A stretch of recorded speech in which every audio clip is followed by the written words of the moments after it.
Bind over అయినా మేము చేసామా? ఒక్క నాయకుడినైనా హౌస్ అరెస్ట్ చేసామా? ఒక్క నాయకుడినైనా ప్రివెంటివ్ అరెస్ట్ చేసామా? ఒక్క నాయకుడి ఇంటి దగ్గర పోలీస్ పహారా ఏమైనా ఉందా?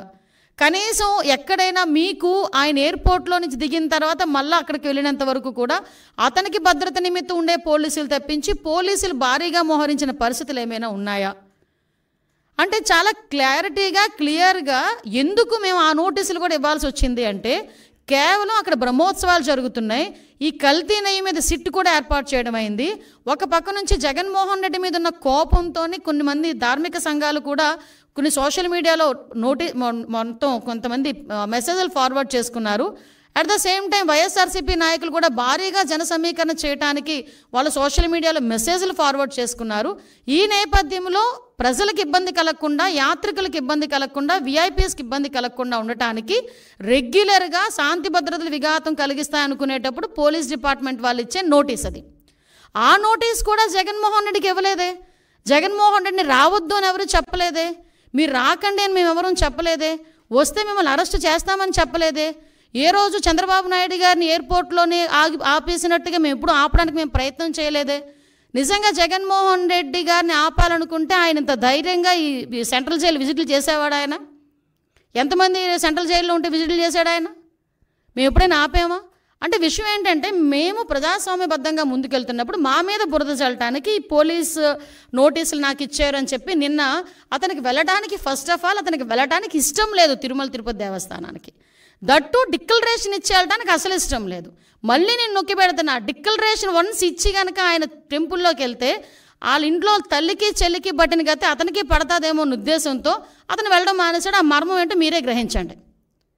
అంటే విషయం ఏంటి ఇది అయింది. తర్వాత ఈరోజు ఒకవైపు నుంచి తిరుమల తిరుపతి దేవస్థానానికి బ్రహ్మోత్సవాల టైంలో రాజకీయ నాయకులే కాదు, సుప్రీంకోర్టు జడ్జెస్, వివిధ విఐపీలు అందరూ వస్తారు. ఆ భద్రత కూడా మాదే బాధ్యత.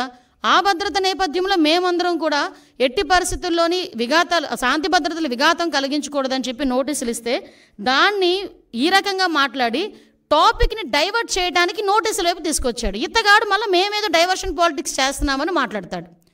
అది ఇప్పటికీ కూడా మేము స్టాండ్ అయి ఉన్నాం. కల్తీ నెయ్యి ఉంది. కల్తీ నెయ్యి అయితే లడ్డూ ప్రసాదంలోని కల్తీ నెయ్యి చేర్చారు. కల్తీ నెయ్యితో ప్రసాదం తయారు చేయబడింది.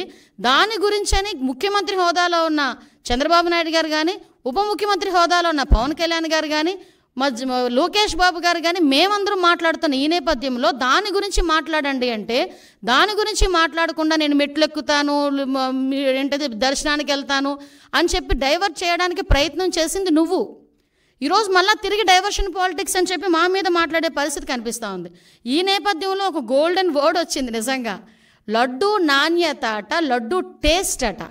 అరే నాకు అర్థం కాంది, జగన్మోహన్ రెడ్డి ఏ రోజైనా లడ్డు టేస్ట్ చేశారా? తిరుమల తిరుపతి దేవస్థానం ప్రసాదం లడ్డూని ఆశీర్వాదానికి అక్షంతలు వేస్తేనే 10 సార్లు దూకున్నాడు. అక్షంతలన్నీ అయిపోయినంత వరకు ప్రతి టీవీ వాళ్ళు కూడా చూపించారు. అది ఎక్కడ? మండపంలోనే. ఎక్కడ ఆశీర్వాదం ఇచ్చిన ఆ మండపంలోనే.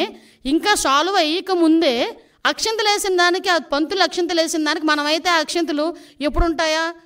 ఉంటే బాగున్ను, రోజంతా ఉంటే బాగున్ను, ఆశీర్వచనం అనుకొని మనం చక్కగా బయటకు వస్తాం. అక్కడే 10 సార్లు దువ్వాడు ఆ క్రాఫ్ట్ని. దువ్వేసి తీసేసినోడు ప్రసాదం గురించి మాట్లాడుతున్నాడు. తప్పిసారి ఎవరైనా ప్రసాదం ఇస్తే టిష్యూ పేపర్లో చుట్టూ పక్కకు పెట్టే వీళ్ళు లడ్డు నాణ్యత గురించి, టేస్ట్ గురించి ఈయన చెప్పడం, మేము వినడం, అది మా దౌర్భాగ్యం. ఇటువంటి పరిస్థితుల్లోని మాట్లాడి ఈయన లడ్డు టేస్ట్ గురించి, అరే ఈ లడ్డు టేస్ట్ ఎక్కడ మనకి ప్రాబ్లం వచ్చింది అని చెప్పి ఆ రోజే జూన్ నెలలోని 12, 20, 25 తారీఖులు, జూన్ 4న వచ్చిన లారీల్లో 4 సంబంధించి నెయ్యి ట్యాంకర్లని ముందు యూజ్ చేశారు.